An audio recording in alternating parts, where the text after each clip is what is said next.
auto reset on a BMW F16 or F86, like this one, a X6M.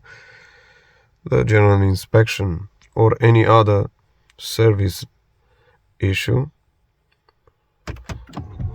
Start on. Hold the reset button. Now it popped off. It says now you can do a reset. You need to hold again.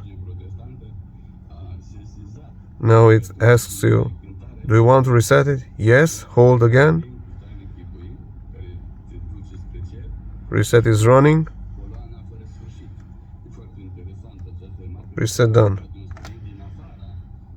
Everything is okay now. Thanks for watching.